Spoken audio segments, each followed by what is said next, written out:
Hi, I'm Carrie Larson. In Training Module 1, we covered why safe sanctuaries is needed, core definitions, and began discussing policy guidelines. In Training Module 2, we covered the importance of having a 6-month rule.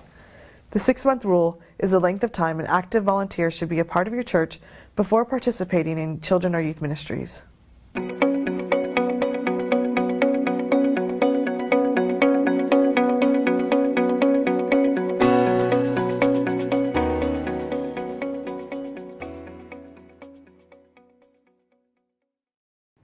So, an adult or volunteer is never to share a bed with a child or a youth. The question always comes up about what about a parent? Now, Safe Sanctuaries does not necessarily cover that, but my rule is no. Same rule applies to everyone. So, and that's just to not show favoritism, not show that this parent gets to sleep with their kid in the same bed. It just keeps everyone on the same page with the rule, right? An adult or volunteer is never to be alone in a room with a child or a youth. And adults must be of the same gender as the youth they are chaperoning. So let's talk a little bit about this in different settings, right? So there may be a children's retreat or a youth retreat. I always do the biggest questions on lodging in this area. So what do the cabins look like? So is it one cabin where 32 people are in? If that's the case, you need 2 adults in that room, right? Can't just be one, and it has to be 2 cleared adults. If it's a cabin with different rooms, right? You guys know what I'm kind of talking about? So what I do is I have an adult room, and I have the rest of them youth. So I don't have to worry about having 2 adults in each room. And that's also in a setting where we're all in the same cabin. Right? Another big one is hotel stays. I'm a stickler on this, and this is specifically for Rock.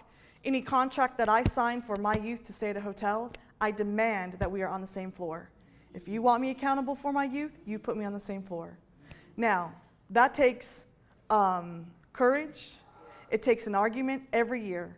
But I'm willing to fight that argument because I know if you want me responsible, then I need to have one on floor. I don't want 3 on one room, 1 floor, 2 on another, 4 on another. I can't control where they are and what's going on those floors. And so what I do is I have a couple rooms. I have an adult room and then a couple rooms. And there are some hotels where they are joined rooms. I never have an adult room connected to a joined room. While it takes 2 people to open that door, I don't want to chance it. So you just have to know the hotel layout. It takes a lot of questions, but it's one of those things that I just feel the most passionate about because it's the most difficult to control where your youth are, or children for that matter. So again, yes. You say you have an adult room and a child room. Don't the adults share the room with the child? No, so I have an adult room that's just an adult room, adult volunteer room, and then I'll have 2 or 3 youth rooms, and then I'll have an adult room. And then I'll have 2 or 3 adult rooms. So the children stay the night in that room by themselves? Yes. Yes. Because, I mean, if you start looking at having 2 adults in a youth room, that gets 1, very pricey, and 2, you need a lot of adults. Right, a lot of rooms. I just have a conversation with the youth. Here's my expectations. Right, and so those adult rooms that are kind of cornered on each side, their jobs are to check on those rooms. So it's not me going to each room. Are you in your room? Are you in your room? No, I don't do that. So those are my volunteers that say, these rooms are your responsibility. So, and I let youth know when they can be in their room. So for Rock specifically, they're in their rooms by usually midnight. And I let them know that they cannot come out of their room until 7:30 for breakfast. Yes. So do you also periodically go check on them? I do, yeah. Sleeping? Yeah. Or just... Sleeping, no. But since they're all on one floor, like you can hear what's going on. Like they walk. I don't have people walking the halls, but I have people checking on them. 12:30, 1 o'clock, just to make sure. And you can tell if they're all in their pajamas. I just open. I have the volunteers open the door, head count on everyone. And you can see what kind of conversations. And you also, as youth leaders, know your youth who you need an extra eye on, right? So, and every group has one. And so, I'm just being honest. And so, we'll make sure that we with I have 4 boys, only 4, but that's all I need. I'll have a conversation with them individually. So like, here's my expectations. Here's what I expect from you. I don't want to have any problems, right? Because they know I will send them home in a second. And I have no qualms about calling parents to come pick up. I mean, my youth know that. I have sent numerous youth home for, I break down the rules and the expectations, and I have no problems calling a parent. And there's no option for tomorrow. No parent, you come tonight, right? Like if I find your kid outside the room 1, 2, 3 o'clock in the morning, I have no problem saying you need to come pick them up now. Like you need to head to Ocean City. Now, the parent may be irritated, and it's going to be a long night for you. But here's the deal, is that it sends a huge message, So, yes. I assume that the checking of the room thing at 1 in the morning is with 2 adults? Yes, both of those. So I have a lot of adults that attend Rock, but they would check the room. They don't go in the room. They don't go in the room at all. It's just a knock, knock, how's everyone doing? I really prompt the adults to have a simple conversation. What did you guys think of the worship tonight? Is there any, you guys having fun? So we kind of also know what's out there with conversations. Sometimes I'll have to admit it's not 2 adults, but I don't have them going into the rooms, but they're all doing it at the same time. And so, I have a large ministry, so I have like 25 rooms for Rock. And so, it's very scheduled, and it's very like it's all happening at the same time. And so you will pass by a couple adults, in the hallway. So, does that help? So again, sorry, I'll come back. Again, this hotel thing is big. I've learned over years where I've been on separate floors, and I've had kids outside the balcony and, jumping into the pool. I've experienced it all. And so once a couple experiences happened, I'm like, okay, we're changing the game on this. And if a hotel says we can't do that, then I will call another hotel. Just simple as that. There's plenty of hotels out there that will want your business. So, yes. I shared the thoughts of one of the other people who mentioned about not having the youth supervised when they're in the rooms. Have you ever had problems with them, like fights or other kind of misbehavior? So the question is, at a hotel stay with youth in their rooms without an adult, have I had any issues or problems? I'm going to have to say no. There have been times when girls, unfortunately it's always girls, who, one may be taking up a whole room of space and they're not sharing or whatever, so I have a conversation with them. One girl will say, I want to move out of my room. That's not an option for me. We're a family, so we need to figure it out. So if there's some apologies that need to happen, if there's some acceptance of who this person is, that needs to happen. I expect that to happen tonight. I mean, it sounds like I'm like, rough with my kids. I'm really not. I should say I was a juvenile probation officer in California, and so a lot of that comes from, I know. So I was holding out on you guys. No, so a lot of that, here's my expectation, comes from that, but the youth respect that. I've never had an issue at Rock. Now, I've been at my church for 6 years. The previous youth leader, she had adults come and roam the halls. That was their job. They just roam the halls all night long. I don't think that sets it up youth for trusting, and that's just my personal opinion. Your church may do that differently, but I really set up the expectations well. And youth know from prior trips that I have sent people home. And so, they just know that. Yeah. It's really tempting, particularly in small churches. I've served a lot of small churches. Can my friend come to Rock? Yes, they need to come to youth group for 2 months before. Not because we're arbitrary, but because we want to know about that kid. We want to know if that child is one that is going to be a challenge or an issue. So we have even in a little tiny church where we take maybe 6 or 7 kids to Rock, they need to have been involved in youth group leading up to Rock, because we adults want to know who these kids are. Right. So that's a church preference. I'm of the coming from of that God may be using this kid at this moment to change lives. And so how I go about that is if I have a youth who wants to bring a friend, more the merrier. But I have a conversation with the parent.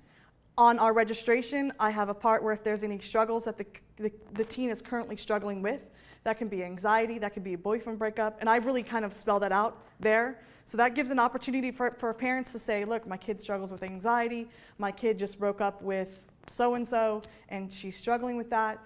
So at least I, as the youth leader, know this is what we got, right? And so I'll prepare my volunteers.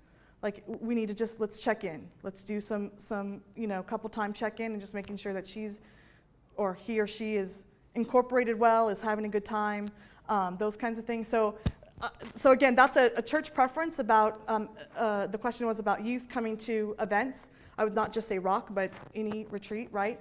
And so my personal preference is that if a youth wants to come and invite friends, that's the opportunity to do so. But I introduce myself to the parents. I really have a conversation about that, and the things that are on the registration form. If there's nothing marked, I say, there's nothing here, no struggles, just want to make sure, if there is, it's okay, right? Like, that's why we're family, and I just need to know that information is confidential. But there are many times that spikes, right, with conversations at Rock. Self-interest behavior, whatever that is. Abuse, those kinds of things are always kind of talked about at Rock. And so that's why that question is specifically on our registration, just for that, because I found in years past that, I had a girl who struggled with eating disorder. Had no idea. Parents didn't tell me. We were on a mission trip, and an event happened, which she was out of lines, and she wasn't following the rules. And so, in that counseling moment, it comes out, right? Everything comes out, and I'm thinking to myself, I wish I would have known, right? Because at lunchtime, I would be like, you need to eat all of your lunch. What's our goal today, right? Not publicly, but individually. What's your goal for lunch today? What's your goal for dinner? And keeping an eye and keeping accountability, but I didn't have that information. So that's just another reason to kind of have that, that's not on any medical release. I added that myself, just so I know what I'm walking into, And you may think you know a kid, but when you get them on a retreat, there's a whole lot going on, and there's a whole bunch of cracks in the family, and it's just good to know what that looks like. So, are there any other questions? Our next slide is about hotels, which we've kind of gone over. Adults should never be in the room with just one child, and I know that it sounds like some churches do that differently. You may try and think about that creatively now that you have this information that adults should not be in a hotel room, and how do you do that at Rock when we're not getting to our rooms until midnight, and the youth are still wound up, and that looks like, yeah. When you're doing these background checks and these applications, you're getting into a sensitive area with privacy of persons. And when you say having volunteers to help do this, what is the church's liability, Right, we're gonna talk about that, but I do want to address that, is that when I say specifically volunteers, I'm talking about paperwork. Just getting paperwork and calling on your references, because there is a completely separate person who should be doing background checks, and we're going to talk about who that person is. But sometimes getting the paperwork is the hardest thing to do. I'll harp on to people a couple times for paperwork, and if they don't get it to me, that's sending me a message like, there's something, maybe this isn't the time for you, right? So I no longer harp. I'll give like 3 kind of, hey, reminders or whatever, and then I'll just let them know that until the paperwork's done, I can't have you working in ministry, right? But again, we're gonna definitely address that question as to who gets that information. But as far as like the volunteers, I would say, even in a small church, if you're gonna have people write references, you want to call their references. Like, it's not just to fill in the paperwork. But that could be a person, and you can have a typed script, so it's the exact same thing for each reference, and you can hand it to a volunteer and just say, hey, can you call these 3 references and just find out about this person, right? So that's what I meant about the volunteers. One of the things on hotel is doors should open to a hallway versus doors opening to a street, right? So a lot of hotels in Ocean City for Rock, their doors are outward facing. I would never stay there.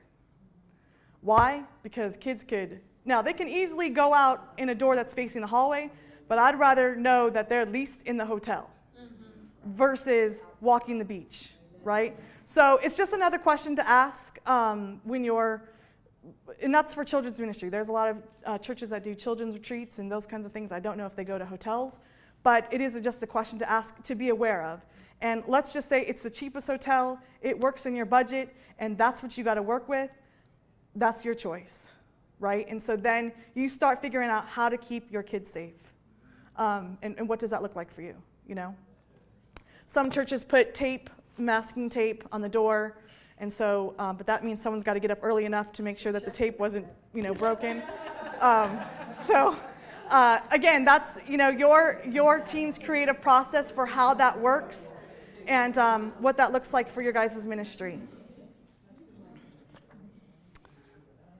All right, we've talked a little bit about cabin settings already, 2 adults in a large room with multiple bunk beds. Or depending on the layout of the cabin is, I have, you know, at Manidokin, they have cabins that have individual rooms, and so each room may have, I think, 4 beds. Don't quote me on that. But so I'll have 1 or 2 adult rooms, like there's on either side. I'll have an adult room on this side and an adult room on this side. And then I'll have the rest of the rooms, all girls rooms. And I'll assign 1 female adult bathroom and 1 youth bathroom. So it just depends on the setting, though. That may change. There may be only 1 bathroom. And so you just, you know, that's what you got to, that's how you got to roll. So in this situation, they actually do stay with the kids. Right, in this situation. So that is a situation where it's just 1 cabin, I think at West River, is it West River? One of the camps, they have a cabin that has 32 beds. Right, West River. So that room, that's individual, I think, that one. Yeah, that's individuals. There's another, I can't remember the camp, but that's not important. There's 1 camp that we go to that has 32 bunk beds in the room. So it's 1, like, you know, this room with 32 bunk beds. So in that, I would have 2 to 3 adults. At least 2, sometimes 3, just depending on, you know, what's out there. So, and that would just be all female. And then there would be another male cabin. Same principle.